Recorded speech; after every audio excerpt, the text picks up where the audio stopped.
Hello friends, welcome back to my YouTube channel. तो आज हम लेकर आए हैं आपके सामने टॉपिक है आज हम लोगों का वर्धन वंश। तो वर्धन वंश में देखेंगे हर्षवर्धन के बारे में। तो पहले हम लोग उसका थ्योरी पोर्शन डिस्कशन करेंगे, फिर उसी से रिलेटेड टॉप 20 प्लस क्वेश्चंस देखेंगे। तो आप लोग इस वीडियो में लास्ट तक जरूर बने रहिएगा, क्योंकि आप लोग जब तक क्वेश्चंस देखेंगे नहीं तब तक एग्ज़ाम क्रैक होगा नहीं।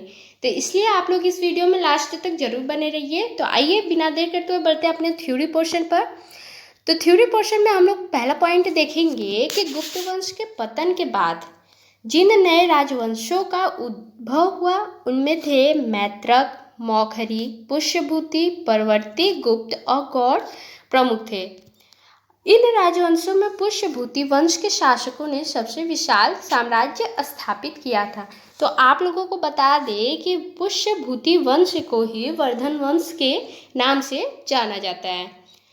अब देखेंगे पॉइंट अगला कि पुष्यभूति वंश के संस्थापक माने जाते हैं पुष्यभूति, और इन्हीं की राजधानी थानेश्वर मतलब कि हरियाणा प्रांत के कुरुक्षेत्र जिले में स्थित वर्तमान में थानेश्वर नामक स्थान पर थी। अब अगला पॉइंट देखेंगे कि प्रभाकर वर्धन इस वंश की स्वतंत्रता का जन्मदाता था और प्रथम प्रभावशाली शासक था, जिसने परम भट्टारक और महाराजा धीराज जैसे सम्मानजनक उपाधियां धारण की थी। अब अगला पॉइंट देखेंगे कि प्रभाकर वर्धन की पत्नी यशोमती से दो पुत्र राज्यवर्धन और हर्षवर्धन तथा एक कन्या पैदा हुई थी, जिसका नाम था राजश्री। तो राजश्री का विवाह हुआ था कन्नौज के मौखरी राजा ग्रहवर्मा के साथ हुआ था। मालवा के शासक देवगुप्त ने ग्रहवर्मा की हत्या कर दी थी और राजश्री को बंदी बनाकर कारागार में डाल दिया था। अब अगला पॉइंट यहाँ से देखेंगे कि राज्यवर्धन ने देवगुप्त को मार डाला, परंतु देवगुप्त के मित्र जो थे गौड़ नरेश शशांक ने धोखा देकर राज्यवर्धन की हत्या कर दी थी। तो यहाँ आप लोगों को पॉइंट जरूर याद रखना है शशांक के बारे में। तो आगे हम लोग देखेंगे शशांक का ही कि शशांक जो था शैव धर्म का अनुयायी था और इसी ने बोधि वृक्ष को कटवा दिया था। राज्यवर्धन की मृत्यु के बाद 606 ईस्वी में 16 वर्ष की अवस्था में हर्षवर्धन थानेश्वर की गद्दी पर बैठा। हर्ष को शिलादित्य के नाम से भी जाना जाता था। तो किससे शिलादित्य के नाम से जाना जाता था? तो हर्ष को जाना जाता था और इसी ने परम भट्टारक नरेश की उपाधि धारण की थी। अब यहाँ से अगला पॉइंट देखेंगे कि हर्ष ने शशांक को पराजित करके कन्नौज पर अधिकार कर लिया और उसने अपनी राजधानी बनाया। तो थानेश्वर से राजधानी चेंज होकर हो गया था कन्नौज। और अब अगला यहाँ से पॉइंट देखेंगे कि हर्ष और पुलकेशियन द्वितीय के बीच नर्मदा नदी के तट पर युद्ध हुआ था। तो ये क्वेश्चंस याद रखना है कि हर्ष और पुलकेशियन द्वितीय के बीच किस नदी पर युद्ध हुआ था? तो नर्मदा नदी पर हुआ था। अब देखेंगे अगला पॉइंट कि चीनी यात्री जो था वेनशांग, तो किसके शासनकाल में आया था? तो हर्षवर्धन के शासनकाल में भारत आया था। ये पॉइंट आप लोगों को जरूर याद रखना है। अब यहाँ से अगला पॉइंट देखेंगे वेनसांग के बारे में कि वेनसांग को यात्रियों में राजकुमार, नीति का पंडित एवं वर्तमान शाक्य मुनि कहा जाता था। वह नालंदा विश्वविद्यालय में पढ़ने एवं बौद्ध ग्रंथ संग्रह करने के उद्देश्य से भारत आया था। अब अगला पॉइंट देखेंगे कि हर्ष जो था 641 ईस्वी में अपने दूत चीन भेजे थे तथा 643 एवं 645 ईस्वी में दो चीनी दूत उसके दरबार में आए थे। तो ये भी पॉइंट याद रखना है कि 643 एवं 645 ईस्वी में कितने दूत आए थे और कहाँ के आए थे? तो दो चीनी दूत आए थे उसके दरबार में। अब अगला पॉइंट देखेंगे कि हर्ष ने कश्मीर के शासक से बुद्ध के दंत अवशेष बलपूर्वक प्राप्त किए थे। अब यहाँ से अगला पॉइंट देखेंगे कि हर्ष के पूर्वज शिव और सूर्य के अनन्य उपासक थे। प्रारंभ में हर्ष भी अपने कुल देवता शिव का परम भक्त था और चीनी यात्री वेनसांग से मिलने के बाद उसने बौद्ध धर्म की महायान शाखा को राजाश्रय प्रदान किया और वह पूर्ण बौद्ध बन गया था। तो ये भी पॉइंट याद रखना है कि हर्ष किस धर्म से संबंधित था? तो बौद्ध धर्म से। अब अगला पॉइंट है कि हर्ष के समय नालंदा महाविहार महायान बौद्ध धर्म की शिक्षा का प्रधान केंद्र था।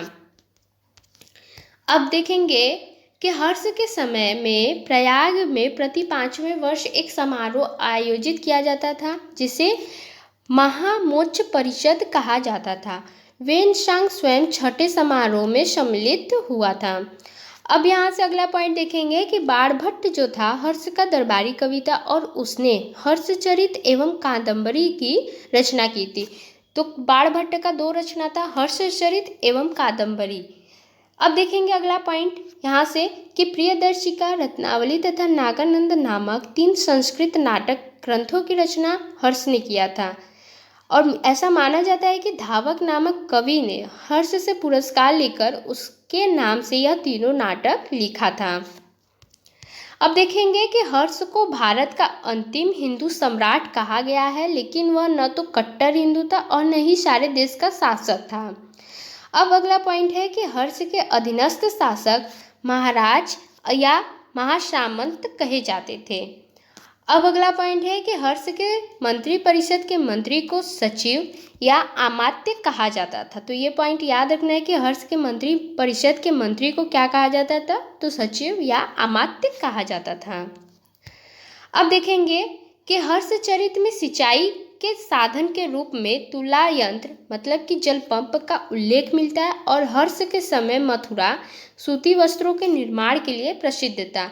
तो हर्ष के समय मथुरा किस लिए प्रसिद्ध था, तो सूती वस्त्रों के निर्माण के लिए प्रसिद्ध था।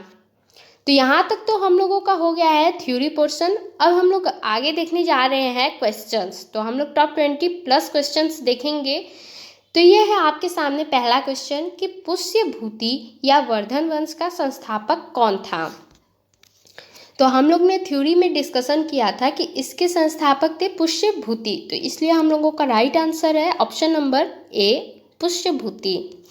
अब अगला देखेंगे क्वेश्चन नंबर 2 कि वर्धन वंश की राजधानी थी। तो उस समय हम लोग देखे थे कि जब प्रभाकर वर्धन थे तो वर्धन वंश की राजधानी क्या थी, तो थानेश्वर थी।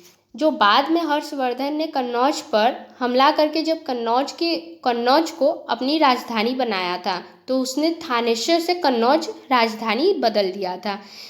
तो इसलिए हम लोगों का सही ऑप्शन है थानेश्वर। तो वर्धन वंश की राजधानी थी थानेश्वर। अब अगला क्वेश्चन देखेंगे क्वेश्चन नंबर 3 कि गुप्त वंश के हास्य के पश्चात उत्तर भारत में बड़े भाग का पुनर्गठन किसने किया था। तो पुनर्गठन किया था हर्षवर्धन ने। ठीक है। अब अगला क्वेश्चन है कि राजा हर्षवर्धन के दरबारी कवि कौन थे। तो अभी हम लोग ने थ्योरी में डिस्कशन किया था कि राजा हर्षवर्धन के दरबारी कवि माने जाते हैं बाणभट्ट को। तो इसलिए हम लोगों का बी ऑप्शन बिल्कुल सही है। अब अगला क्वेश्चन है कि कवि बाणभट्ट निवासी था। तो कवि बाणभट्ट कहाँ का निवासी था, तो वो था थानेश्वर का। इसलिए हम लोगों का बी ऑप्शन बिल्कुल सही है। अब देखेंगे क्वेश्चन नंबर 6 कि संस्कृत नाटक नागानंद की रचना किस शासक द्वारा की गई थी। तो इसकी रचना की गई थी हर्षवर्धन के द्वारा। तो इसलिए हम लोगों का बी ऑप्शन बिल्कुल सही है। अब देखेंगे क्वेश्चन नंबर 7 कि नागानंद, रत्नावली एवं प्रियदर्शिका नाटकों के रचनाकार कौन थे। तो इनके रचनाकार थे हर्षवर्धन। तो हम लोगों ने थ्योरी में ही डिस्कशन किया था कि इनकी 3 संस्कृत नाटक थी, तो नागानंद, रत्नावली एवं प्रियदर्शिका। तो किसकी रचना थी, तो हर्षवर्धन की मानी जाती है। अब अगला क्वेश्चन है कि किसके शासनकाल में वेनसांग भारत आया था। तो वेनसांग आया था हर्षवर्धन के शासनकाल में। अब यहाँ से अगला क्वेश्चन देखेंगे क्वेश्चन नंबर 9 कि हर्षवर्धन की वल्लभी विजय निम्नलिखित शिलालेखों में से किस में पाया जाता है। तो यहाँ आप लोगों के सामने ऑप्शन दिया है। ऑप्शन नंबर ए है एहोल स्तंभ शिलालेख, बी है जूनागढ़ शिलालेख, और सी है नवसारी ताम्र पत्र शिलालेख, और डी का रहा दामोदरपुर ताम्र पत्र शिलालेख। तो इसलिए हम लोगों का राइट आंसर है ऑप्शन नंबर सी, नवसारी ताम्र पत्र शिलालेख। अब अगला क्वेश्चन देखेंगे क्वेश्चन नंबर 10 कि राजा हर्ष ने अपनी राजधानी डैश से डैश स्थानांतरित की थी। तो हम लोगों ने थ्योरी में ही डिस्कशन किया था कि पहले उसकी राजधानी थानेश्वर थी और कन्नौज पर हमला करने के बाद कन्नौज को अपनी राजधानी बना लिया था। तो इसलिए हम लोगों का राइट आंसर है ऑप्शन नंबर ए। तो राजा हर्ष ने अपनी राजधानी थानेश्वर से कन्नौज स्थानांतरित किया था। अब अगला क्वेश्चन देखेंगे कि राजा हर्षवर्धन ने किस शासक को पराजित करके कन्नौज को अपनी राजधानी बनाया था। तो वो कन्नौज को राजधानी बनाया था पुलकेशिन द्वितीय को पराजित करके, इसलिए हम लोगों का बी ऑप्शन बिल्कुल सही है। पुलकेशिन द्वितीय को वो पराजित किया था और कन्नौज को अपनी राजधानी बनाया था। अब अगला क्वेश्चन है क्वेश्चन नंबर 12 कि थानेश्वर तथा कन्नौज क्रमशः किस राज्य में स्थित है। तो ये आप लोगों को बताना है कि थानेश्वर तथा कन्नौज क्रमशः किस राज्य में स्थित है। तो यह स्थित है हरियाणा एवं उत्तर प्रदेश में, तो इसलिए हम लोगों का राइट आंसर है ऑप्शन नंबर ए। अब देखेंगे अगला क्वेश्चन, क्वेश्चन नंबर 13 है कि चालुक्य शासक पुलकेशिन द्वितीय की हर्ष पर विजय का वर्ष था। तो विजय का वर्ष कितना था, तो यह था 618 ईस्वी। ठीक है।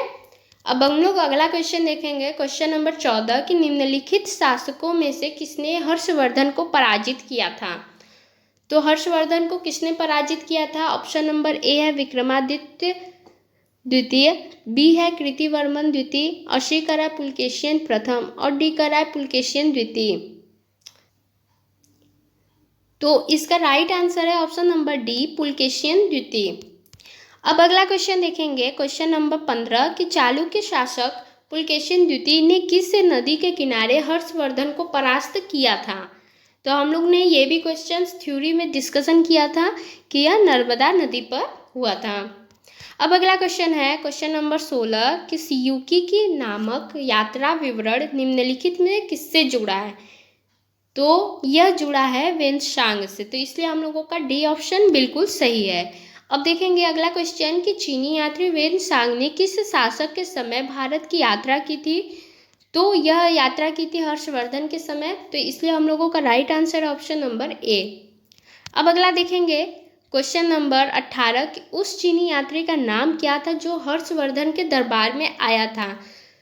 तो वेनसांग जो था एक चीनी यात्री था, तो इसलिए हम लोगों का राइट आंसर है ऑप्शन नंबर ए वेनसांग। अब अगला क्वेश्चन देखेंगे क्वेश्चन नंबर 9 हर्षचरित के लेखक कौन थे। तो आपके सामने ऑप्शंस दिया हुआ है, तो आप लोगों को बताना है कि हर्षचरित के लेखक कौन थे। तो हर्षचरित के लेखक थे बाण भट्ट।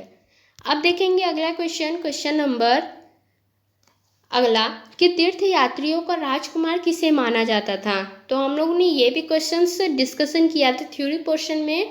तो तीर्थ यात्रियों का राजकुमार माना जाता था वेनसांग को, इसलिए हम लोगों का बी ऑप्शन बिल्कुल सही है। अब देखेंगे अगला क्वेश्चन क्वेश्चन नंबर 22 कि हर्षवर्धन की आरंभिक राजधानी क्या थी।